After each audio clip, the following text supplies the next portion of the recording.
കഴിഞ്ഞ 10 വർഷത്തിന് ശേഷം നടക്കാൻ പോകുന്ന തെരഞ്ഞെടുപ്പ് എന്നുള്ള നിലയിലും 90 സീറ്റുകളുള്ള ഒരു നിയമസഭയിലേക്കുള്ള തെരഞ്ഞെടുപ്പ് എന്ന നിലയിലും ഒരുപക്ഷെ നമ്മളെല്ലാവരും ഈ തെരഞ്ഞെടുപ്പ് ഉറ്റുനോക്കുകയാണ്. കാരണം ധാരാളം മാനങ്ങൾ ഈ തെരഞ്ഞെടുപ്പിന്, അത് രാഷ്ട്രീയപരമായി മാത്രമല്ല, ഇന്ത്യയുടെ തന്ത്രപരമായിട്ടുള്ള ഇന്ത്യയുടെ നിലനിൽപ്പിനെ സംബന്ധിച്ചിടത്തോളം, ആഭ്യന്തര സുരക്ഷയെ സംബന്ധിച്ചിടത്തോളം ഒക്കെ ഏറെ പ്രാധാന്യമുള്ള ജമ്മു ആൻഡ് കാശ്മീരിനെ സംബന്ധിച്ചിടത്തോളം ആര് വിജയിക്കുന്നു എന്നുള്ളത് ഏറെ നിർണായകമാണ്. ഈ കഴിഞ്ഞ ലോക്സഭാ തെരഞ്ഞെടുപ്പിൽ രാഹുൽ ഗാന്ധി മിന്നുന്ന പ്രകടനം നടത്തുകയും ഒരുപക്ഷെ വളരെ ശക്തമായ പ്രതിപക്ഷമായി അവിടെ എത്തുകയും ചെയ്തു. എന്നാൽ BJP-യെ സംബന്ധിച്ചിടത്തോളം അത് ഒരു പ്രശ്നമായിരുന്നില്ല. BJP-യെ സംബന്ധിച്ചിടത്തോളം അവർക്ക് മുൻപുണ്ടായിരുന്നതിൽ നിന്ന് നേരിയ തിരിച്ചടികൾ കിട്ടിയിരുന്നുവെങ്കിലും അവിടെ ലോക്സഭാ സീറ്റ് എടുത്ത് പരിശോധിക്കുകയാണെങ്കിൽ മൊത്തം 5 സീറ്റുകളിൽ 2 സീറ്റുകൾ അവർക്ക് നേടാനായി കഴിഞ്ഞു എന്നുള്ളതാണ്. അപ്പൊ അതുകൊണ്ട് BJP-യെ സംബന്ധിച്ചിടത്തോളം അവിടെ അവർ നേട്ടമുണ്ടാക്കി എന്ന് തന്നെയാണ് അവകാശപ്പെടുന്നത്. എന്നാൽ നമുക്കറിയാം, നിയമസഭാ തെരഞ്ഞെടുപ്പിൽ സ്ഥിതി വിഭിന്നമാണ്.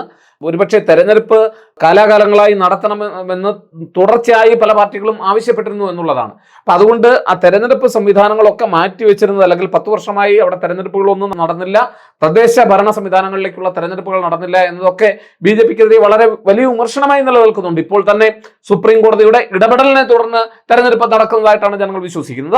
അത് ഏറെക്കുറെ ശരിയുമാണ്. അപ്പൊ അതുകൊണ്ട് തന്നെ ഒരു BJP വിരുദ്ധമായിട്ടുള്ള കാഴ്ചപ്പാടുകൾ, BJP-ക്ക് എതിരായിട്ടുള്ള വളരെ ശക്തമായ പ്രചരണമായിരിക്കും ഇടതുപക്ഷം നടത്തുക എന്നുള്ള ഒരു കാര്യത്തിൽ സംശയമൊന്നും വേണ്ട.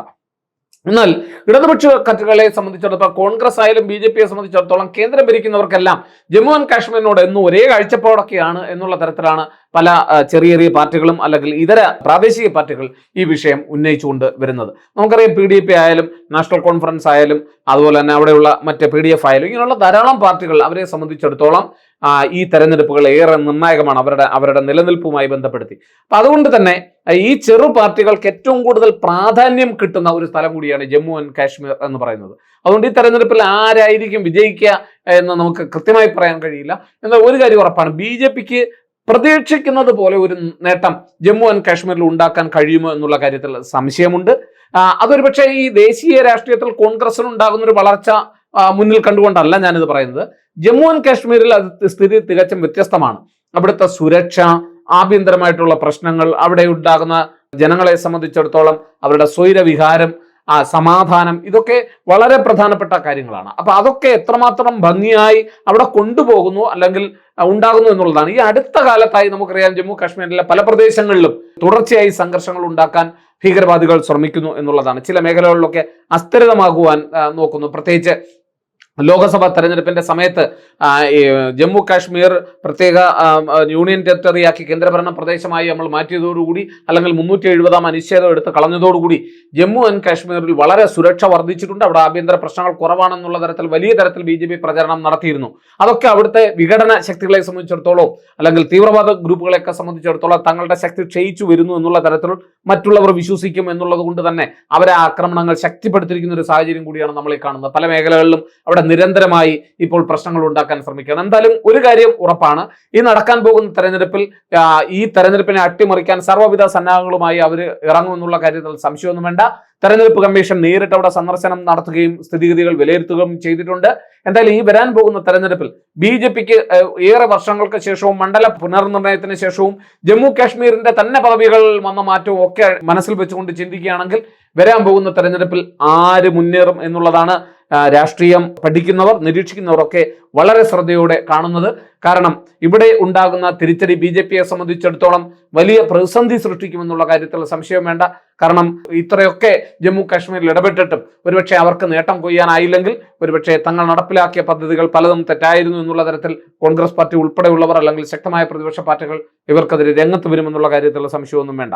എന്തായാലും ജമ്മു ആൻഡ് കാശ്മീരിനെ സംബന്ധിച്ചിടത്തോളം നമ്മളുടെ രാഷ്ട്രീയ കാര്യം മാത്രമല്ല, അതിന് ഇതര മാനങ്ങളുണ്ട് എന്നുള്ളതാണ് ഈ തെരഞ്ഞെടുപ്പിനെ ഏറെ വ്യത്യസ്തമാക്കുന്നത്. തൊഴിലില്ലായ്മയും അതുപോലെ തന്നെ പട്ടിണിയും അതുപോലെ ജനങ്ങളെ സംബന്ധിച്ചിടത്തോളം സുരക്ഷയും ഒക്കെ ഏറ്റവും പ്രധാനപ്പെട്ട പ്രശ്നങ്ങളായി മാറുന്ന ഈ തെരഞ്ഞെടുപ്പിൽ ജമ്മു ആൻഡ് കാശ്മീർ BJPക്ക് പഴയതുപോലെ അല്ലെങ്കിൽ BJPക്ക് പ്രതീക്ഷിക്കുന്നത് പോലെ ഒരു നില നിർത്താനാകുമോ എന്നുള്ളതാണ് BJP കേന്ദ്രങ്ങൾ ഉറ്റുനോക്കുന്നത്.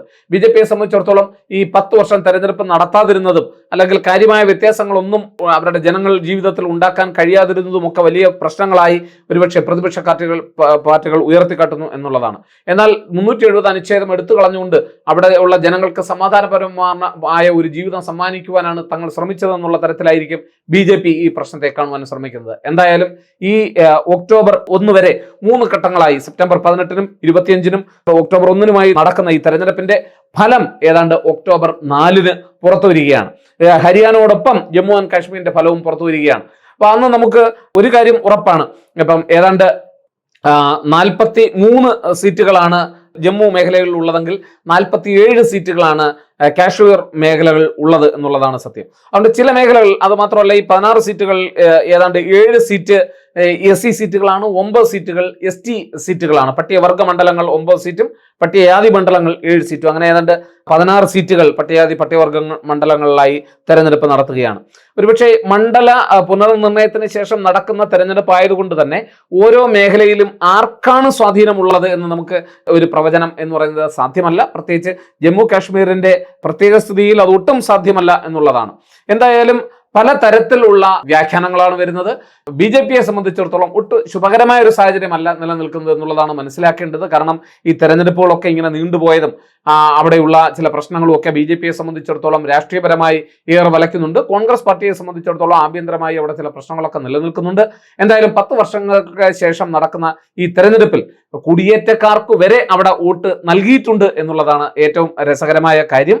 11,838 പോളിംഗ് ബൂത്തുകളാണ് സജ്ജീകരിക്കപ്പെട്ടിട്ടുള്ളത്. ഏതാണ്ട് 735 വോട്ടർമാര് വീതമാണ് ഏകദേശം ഒരു ബൂത്തുകളിലുള്ളത്. എന്തായാലും സമാധാനപരമായി വോട്ടെടുപ്പ് നടക്കും എന്ന് തന്നെയാണ് നമ്മൾ കരുതുന്നത്. വിഘടന ശക്തികൾ പലതരത്തിലും ഈ വോട്ടെടുപ്പിനെ അട്ടിമറിക്കുവാനുള്ള സാധ്യത ജമ്മു ആൻഡ് കാശ്മീരിൽ നിലനിൽക്കുന്നു.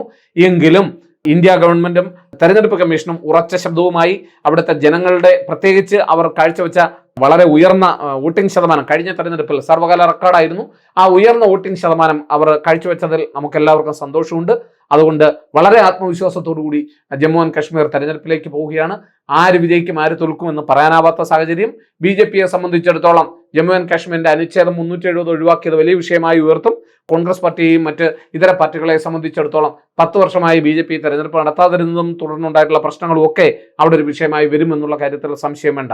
എന്തായാലും പ്രവചനാതീതമായ ഈ തെരഞ്ഞെടുപ്പിൽ എന്തായാലും അവിടെ നിന്ന് വരുന്ന സൂചനകൾ ഒരുപക്ഷെ കോൺഗ്രസ് പാർട്ടിയെ സംബന്ധിച്ചിടത്തോളം മറ്റു ചില പാർട്ടികളെ സംബന്ധിച്ചിടത്തോളം ഒക്കെ ആശയ്ക്ക് വക നൽകുന്നതാണെങ്കിൽ BJPയെ സംബന്ധിച്ചിടത്തോളം ഏറെ ആശങ്ക സൃഷ്ടിക്കുന്നതുമാണ്. ലോക്സഭാ തെരഞ്ഞെടുപ്പിൽ തങ്ങൾക്ക് പകുതിക്കടുത്ത സീറ്റ് നേടാനായെങ്കിൽ അത്രയെങ്കിലും സീറ്റുകൾ തങ്ങൾക്ക് ജമ്മു ആൻഡ് കാശ്മീരിൽ ഇപ്പോൾ നിലനിർത്താനാകുമോ എന്നുള്ളതാണ് BJP ആലോചിക്കുന്നത്. എന്തായാലും വരും ദിവസങ്ങളിൽ ചൂടേറിയ ചർച്ചകൾക്കും സംവാദങ്ങൾക്കും ജമ്മു ആൻഡ് കാശ്മീർ വിധേയമാകുമെന്നുള്ള കാര്യത്തിൽ സംശയം വേണ്ട. നമുക്ക് ഒക്ടോബർ 4 വരെ വിധിക്കായി കാത്തിരിക്കാം.